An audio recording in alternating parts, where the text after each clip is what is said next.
Olá, bom dia. Hoje são 17/9 de 2024. Eu estou aqui resfolegando, certo? Mas são líquidos que estão aqui no nariz, certo?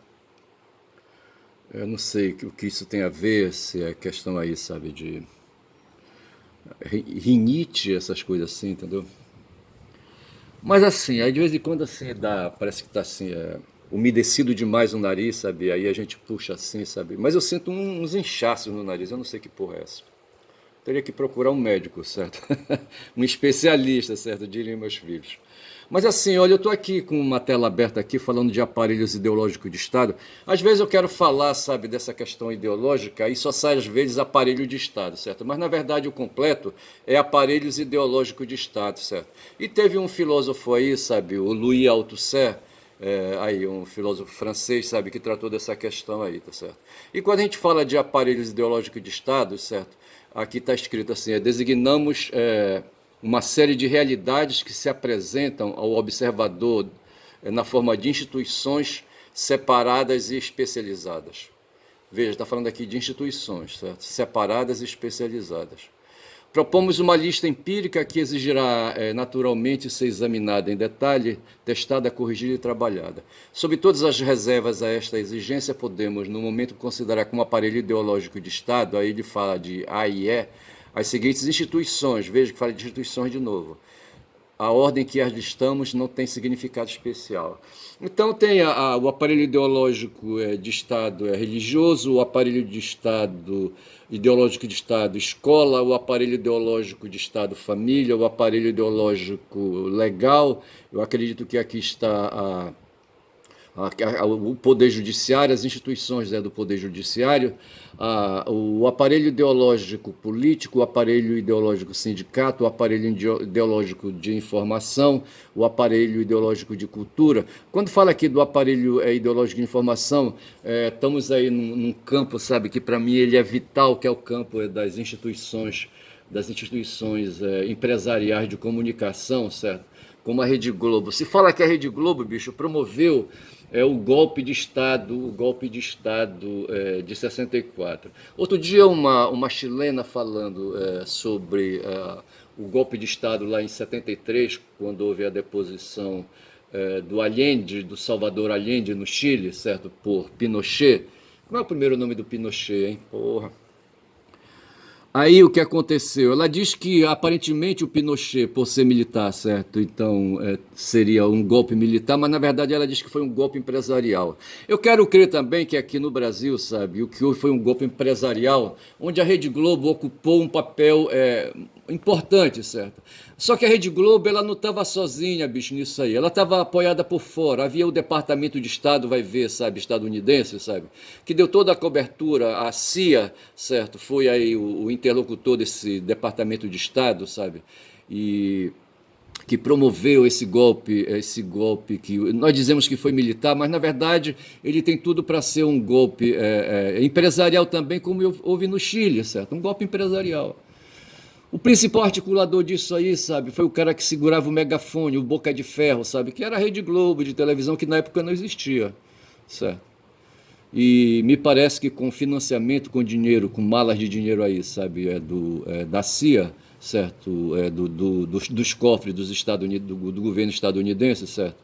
Aí a CIA se estabeleceu, sabe, aí adquiriu a concessão de comunicação, aí, sabe, de instituições de comunicação, como é que eu posso dizer, de empresas de comunicação já existentes, certo? E aí ela se pôs no mundo, sabe, o Roberto Marinho era filho do Irineu Marinho, certo? Se diz aí que o Irineu Marinho, sabe, ele era uma espécie de nacionalista, ele era muito Getúlio varguista, certo? Mas aí o Roberto Marinho, quando entrou depois, sabe, e articulou com os empresários aí, sabe, de modo que é possível se admitir que o golpe de 64 foi um golpe também empresarial, da mesma forma como surgiu no Chile. E aí esse há de dar de destaque, sabe, para a Rede Globo, e ela estaria aqui no aparelho de Estado de informação, e aí se dá destaque, sabe, para essa capacidade humana que domina o ser humano, que é a capacidade de falar, bicho, sabe? A capacidade de se expressar. Hoje se dá muita ênfase aí nessa crise aí da liberdade de expressão, certo? Dizem aí que a emenda número 2, eu acho que é a emenda número 2 lá da Constituição estadunidense, certo? Fala, vou verificar isso, eu já verifiquei uma vez, mas eu já esqueci. Daí, sabe, do privilégio que se dá, do destaque que se dá às liberdades de um modo geral, certo?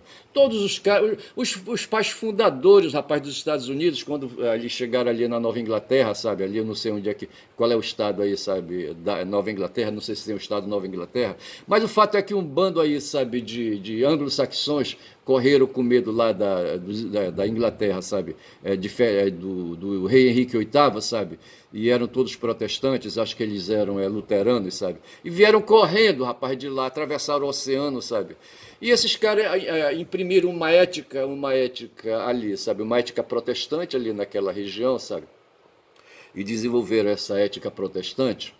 E eu não quero perder o fio da meada, tá certo? Mas assim, como eles vieram correndo aí, sabe, do Henrique VIII ali, sabe, que era católico, certo? E ali se estabeleceu aquela guerra ali entre católicos e protestantes.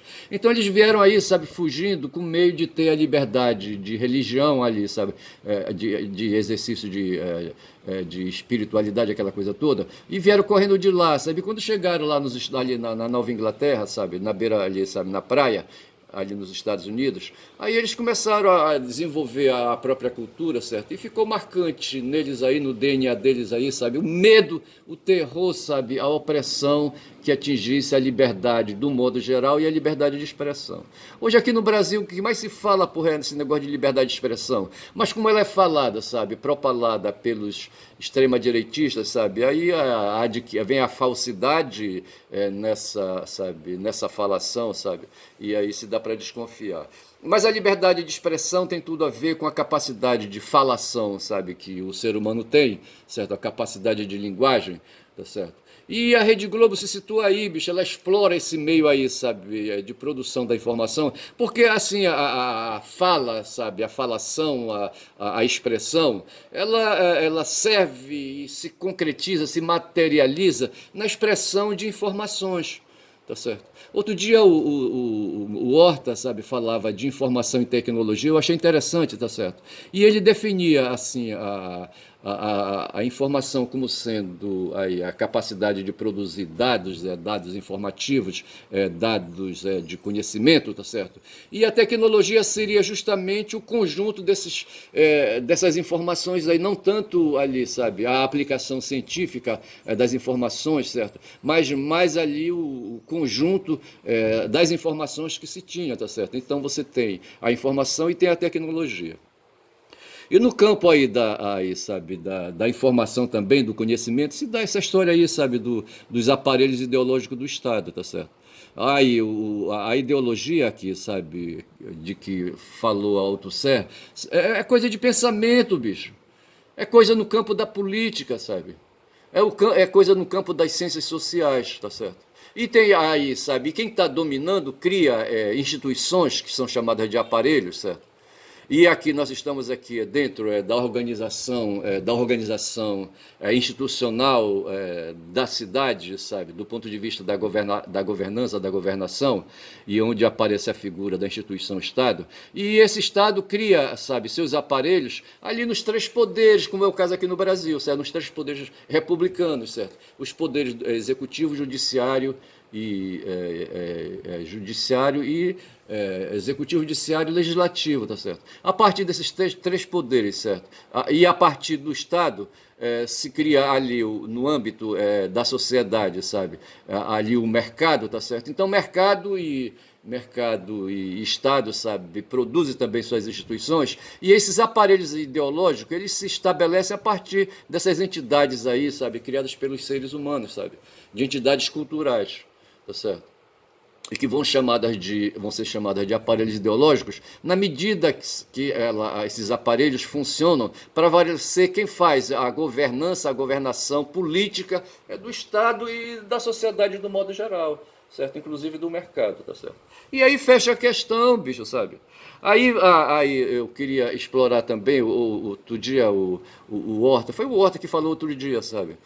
Dentro dessa questão aí dos aparelhos ideológicos, a gente vê aí uma outra noção, que é a noção de agência e estrutura. A gente está aqui no campo das ciências sociais, tá certo? Aí o cara começa esse texto assim, falando assim, aí, sabe, todos gostam de se acreditar como donos dos próprios narizes, capazes de querer decidir com autonomia. Nós estamos aqui no campo, novamente, da liberdade, tá certo? Todos nós gostamos de ser livres, gostamos de ter os nossos narizes apontados para frente e gostamos de decidir de acordo com a direção que os próprios nossos narizes apontam, tá certo? Somos capazes de querer e decidir com autonomia. Olha aqui a palavra autonomia, tá certo? Isso é o ser humano individual, certo? O ser humano individual. Agora, esse ser humano individual, ele se junta, tá certo? E forma coletividades, tá certo? Então, do ponto de vista aí, da autonomia individual, nós temos a agência, certo? Que é essa coisa de decidir por si próprio, o ponto de vista da agência e dos agentes, tá certo? E nós temos a estrutura, que é justamente ali, sabe, as informações que se tem, que esses indivíduos aí ali produzem, tá certo? Parecido ali com aquela coisa ali da informação e da tecnologia. Então a estrutura seria esse conjunto de relações que os agentes aí, sabe, produzem e estabelecem essas estruturas, e quando elas têm aí o ponto de vista político da governação, tá certo? Esses pontos essas estruturas serão estruturas identificadas como aparelhos ideológicos. Eu faço essa costura assim dessa maneira, me arrisco a dizer isso aí, tá certo? Porque é o seguinte, o próprio Horta, sabe, começou numa live aí com a Daiane Santos, sabe, na TV 247, eles falavam aí nessa live, onde, dentre outros assuntos, o Horta falava, sabe, que o governo Lula, sabe, aí em 2022, sabe, foi obrigado ali para sair para porrada com os bolsonaristas, certo? Teve que fazer alianças aí, uma ampla aliança, alguma coisa assim parecida. Outro dia eu conversei com o irmão do Edmilson Rodrigues aqui em Belém, sabe?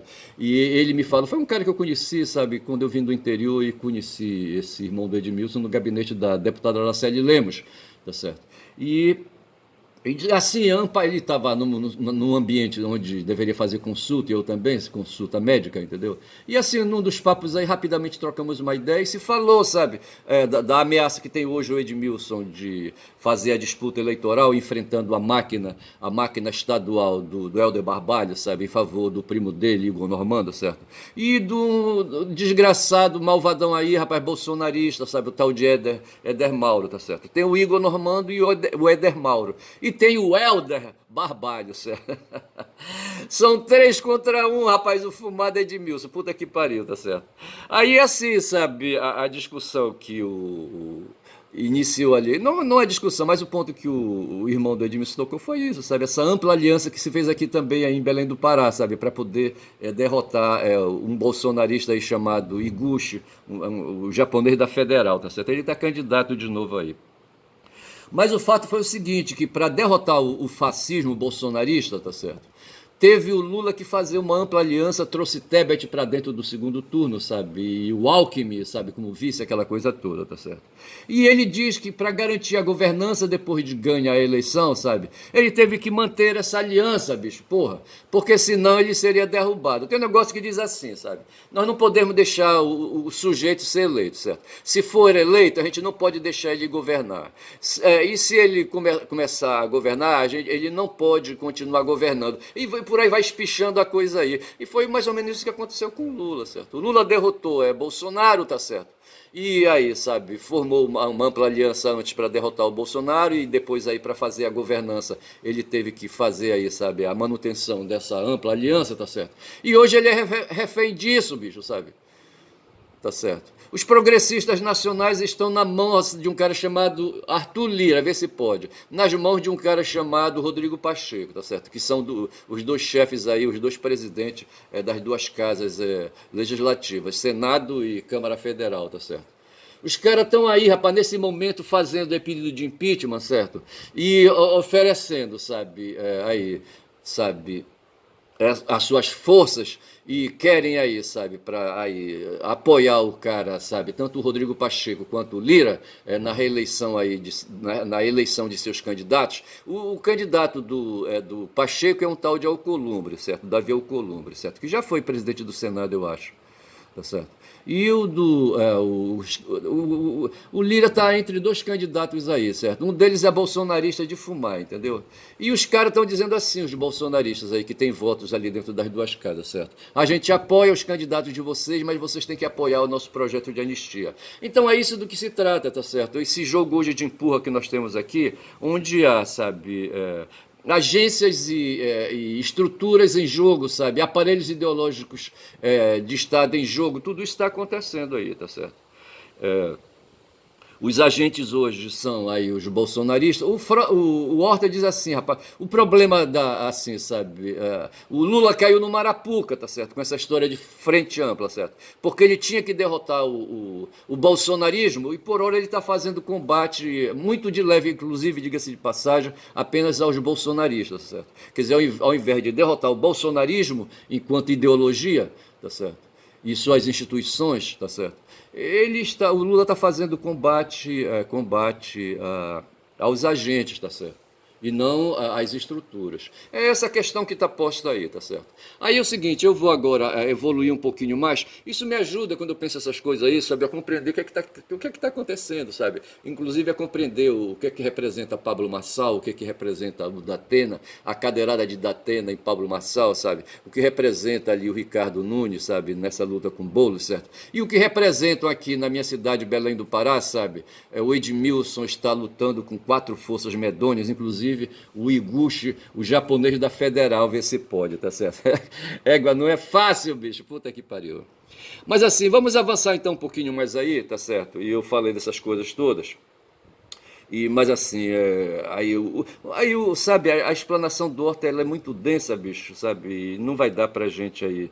O Horta falou, por exemplo, de poder de agenda, tá certo? Dentre os aparelhos ideológicos de Estado estão aí, sabe, as instituições da magistratura, em que os juízes, assim, sabe, de uma forma geral, eles atuam no mistério deles aí, sabe, de desenvolver o trabalho institucional, mas eles aplicam, bicho, sabe, aí, sabe, encobrindo, assim, sabe, esse trabalho institucional, o poder, eles aplicam o poder de agenda deles, vê se pode, tá certo? É igual fogo, sabe? Os juízes eles formam, fazem parte, são agentes do aparelho ideológico de Estado, tá certo? Tá certo? O aparelho da lei, tá certo? O aparelho ideológico da lei, tá certo? É foda, sabe? De ontem para hoje eu trabalhei uma peça, sabe? Uma peça processual chamada Contra-razões. É são contra-razões a um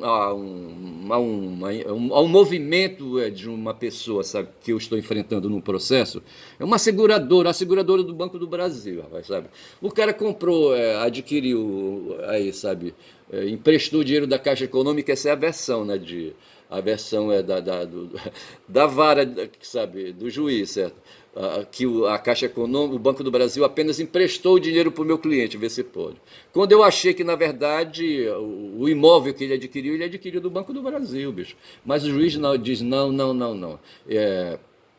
O imóvel foi adquirido aí, sabe, através de um financiamento. O Banco do Brasil apenas emprestou o dinheiro, tá certo? E foi dessa forma aí, eu, para não criar problema, deixei correr. E hoje a situação está na costa da seguradora do Banco do Brasil. E essa seguradora, sabe, deu vacilo, sabe, não comprovou completamente, completamente, sabe, ali que tinha custeado as despesas processuais corretamente, certo? Aí a turma recursal, porque esse processo está na jurisdição de juizado de pequena, no juizado especial. Não se pode falar mais de pequenas causas, tá na esfera do juizado especial, certo? Que aí lida dessas questões aí com uma certa quantidade de valor em salários mínimos, certo? E juizado especial. Você tem um juizado comum e tem um juizado especial, tá certo? Cível, juizado especial comum cível, juizado especial cível, tá certo? E eu estou operando no juizado especial cível, tá certo? E aí eu derrotei, rapaz, ali, sabe, o Banco do Brasil e a seguradora dele, sabe, derrotei com a sentença, certo? Eles recorreram e derrotei de novo, certo? E agora eles entraram com um tal embargo de declaração, certo? E enfim, tá certo. Aí eu produzi uma peça, sabe? E eu argumento isso, sabe? Enfim, eu tô nessa peleja aí contra, sabe, um aparelho de Estado, sabe? Só que no momento o aparelho de Estado está facilitando as razões do meu cliente, tá certo? Das razões que eu aí argumentei, sabe? E que estão valendo aí, tá certo? Mas o fato é que eu estou enfrentando aí um aparelho ideológico de Estado no âmbito do mercado, que são as instituições financeiras. O Banco do Brasil é uma instituição financeira do cacete, tá certo? O Banco do Brasil é uma SA, sabe, que deve ter ação no mercado, tá certo? Então é uma ação, é mundial, bicho. Eu digo, é uma instituição mundial, o Banco do Brasil, tá certo? Não é fácil enfrentar, não. E esse pobre advogado aqui, sabe, aí, sabe, tá à mercê dessa luta aí quando são 20 minutos já de vídeo. Então, assim, eu estou falando isso, eu estou falando dos aparelhos ideológicos, tá certo? E é interessante essas noções aí, sabe? Pô, foi legal. Eu gostei, tá certo? Quando fala aqui do aparelho de Estado religioso, a escola, a família, aí o aparelho da legalidade, das legalidades, as instituições jurídicas, tá certo? Que operam aí, tá certo?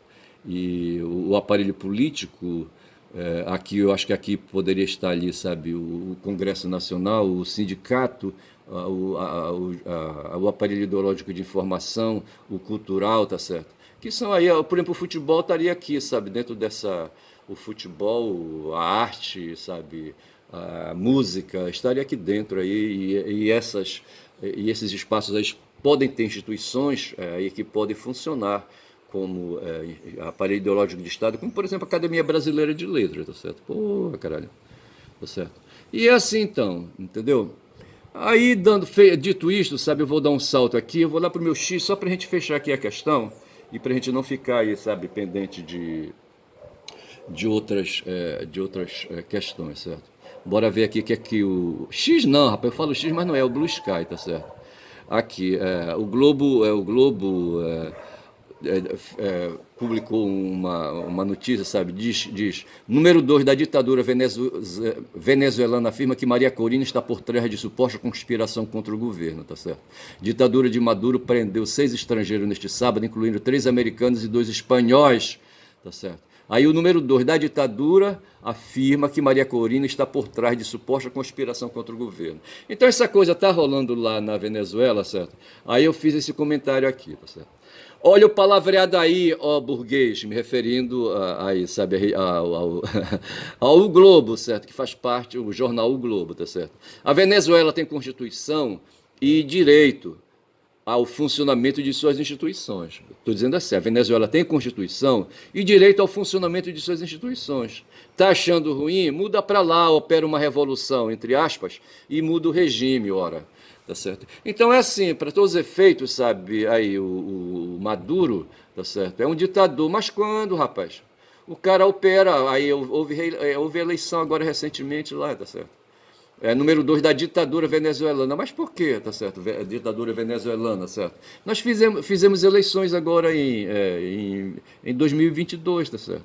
E aí, somos uma ditadura? Não, a Venezuela realizou agora recentemente quando foi? Agora, esses dias aí, não sei, tá certo? E houve eleição e está valendo ali as instituições, sabe, venezuelanas, tá certo? A Venezuela é um país, é um Estado democrático de direito, tem as suas leis, certo? E como tal deve sobreviver, rapaz. O que é isso? Aí esses caras ficam aí, sabe, empulhando, sabe, mentindo. Aí foi por isso que eu disse aí, sabe? Olha o palavreado aí, certo? Olha o palavreado aí. Palavreado no sentido aí, sabe, de que o sistema Globo, aí como eu disse, é um aparelho ideológico de Estado, tá certo? Nesse momento aí, sabe, o jornal O Globo está funcionando aí, sabe, como um produtor de informação, tá certo? E no caso aí de desinformação, tá certo? Favorecendo o quê? O lado burguês dele, rapaz, sabe? O lado burguês. Foi por isso que eu disse assim, olha o palavreado aí, ó burguês, tá certo? E é preciso a gente falar essas coisas. E aqui está assim, aí, sabe, essa notícia que eu tentei puxar outro dia, quando já são 24 minutos, que fala aqui da bancada da Bíblia, certo? Diz assim aqui, deixa eu ver se eu pego aqui. A bancada da Bíblia, uma história de conversões políticas, certo? Então, assim, alguém escreveu um livro aí, tá certo? Um estudo contundente sobre uma força cada vez mais consolidada na política brasileira, diz assim, o livro, em 1890, quando os primeiros deputados protestantes foram eleitos ao Congresso Nacional, os evangélicos compunham 1% da população brasileira. Veja então que ele está falando aqui, certo? Quando fala da bancada da Bíblia, certo? Bancada da Bíblia, então ele está falando de evangélico, certo? E em 1890, quando os primeiros deputados protestantes foram eleitos ao Congresso Nacional, os evangélicos compunham 1% da população. Ao longo do século seguinte, no entanto, os congressistas ligados às igrejas evangélicas, com certeza, certo, se tornaram uma influente força política paralelamente ao crescimento demográfico dos fiéis. Tá certo? Quer dizer, a população aumentou e aumentou o número de fiéis. Hoje, o braço das igrejas evangélicas no Congresso é um dos mais poderosos da política brasileira. Deputados e senadores eleitos são a égide do Evangelho, sob a égide do Evangelho, têm sido cortejados por todos os presidentes desde a Assembleia Constituinte de 87 e 88, 1987 e 1988. Neste livro, o autor Rocha investiga as origens e o funcionamento da bancada evangélica, mergulhando nas histórias entrelaçadas da religião e poder. Então veja aqui que é um assunto, uma matéria aí, certo, aí no campo aí, das ciências sociais designadas religião e poder. E assim, sabe, isso preocupa, né, porque aí as instituições religiosas, sabe, são, aí, como nós vimos aqui, certo, um aparelho ideológico de Estado, tá certo? Onde nós colocamos aqui, aqui a primeira colocada aqui, tá certo? O aparelho ideológico de Estado é religioso, certo? O sistema das diferentes igrejas, certo? Aqui envolve todas as igrejas e todo o mundo das espiritualidades, inclusive Umbanda, certo? Os evangélicos, os católicos, os espíritos, aquela coisa toda, certo? Mas o fato é que essa agência aqui, esse aparelho ideológico de Estado religioso, certo? Das religiões, eles querem interferir, certo? No espaço político, certo? Dentro da polis, tá certo? E aí, puxando e às vezes atrasando o progresso civilizatório, tá certo? E hoje a gente sente uma participação muito efetiva de pastores evangélicos degenerados, certo? Corrompidos, tá certo? Que operam em favor de forças de extrema-direita, tá certo? Hoje, como por exemplo, os pastores bolsonaristas. E esse pessoal tem um peso danado, rapaz. Hoje essa tal bancada da Bíblia lá dentro do Congresso, certo? Que por exemplo, deve apoiar, por exemplo, continua apoiando o Bolsonaro, e eles querem aí apoiar um projeto de lei que garanta anistia para Bolsonaro, ver se pode. Eles falam que a anistia é para os presos políticos aí do 8 de janeiro, tá certo? De 23, tá certo? Mas na verdade não é. O que eles querem é alcançar a liberdade do Bolsonaro. E essa bancada da Bíblia atua, bolsonarista, tá certo? Tem ali várias denominações religiosas dentro, mas todas elas são contra, aí os progressistas, tá certo? E contra os progressistas civilizatórios, tá certo? Porra. Aí, como disse o poeta, o Cafaves, certo? Os bárbaros estão chegando. Na verdade, os bárbaros já estão dentro da cidade, bicho. Porra, eles entraram, eles conseguiram penetrar. E aquele interlocutor de quem mesmo, rapaz? De Agostinho de Hipona, sabe? Ali, quando ele já estava convertido e era bispo de uma cidade, eu acho que era de Hipona mesmo, certo? Ameaçada de invasão pelos bárbaros. Eu não sei se o Cafaves, sabe, quando fez aquele poema Os Bárbaros Estão Chegando, se ele estava, não sei qual era a cidade a qual ele se referia, mas o fato foi que o Romano dizia para o Agostinho, sabe, que os bárbaros jamais invadiriam a cidade porque os muros da cidade eram poderosos, certo? Mas os muros aí, sabe, se não caíram, os portões foram abertos, certo? Não sei se houve cavalo de Troia, tá certo? Mas alguém abriu os muros, os portões, sabe? E os bárbaros entraram e barbarizaram, entendeu? Hoje os bárbaros aí são aí, sabe? Essa turma aí de bancada de Bíblia, sabe? Os bárbaros são essas forças aí, sabe? Essas forças aí negativas, anticivilizatórias, que aí, sabe? E com interesses materiais podem crer, tá certo?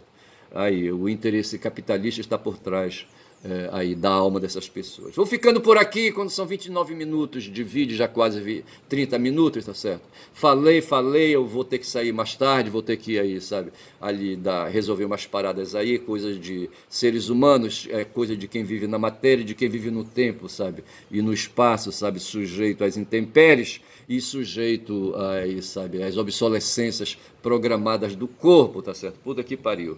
Mas é isso, bom dia, tá certo? Falei muito, dei bom dia cavalo, dou bom dia de novo, bom dia cavalos, bom dia não cavalos, bom dia.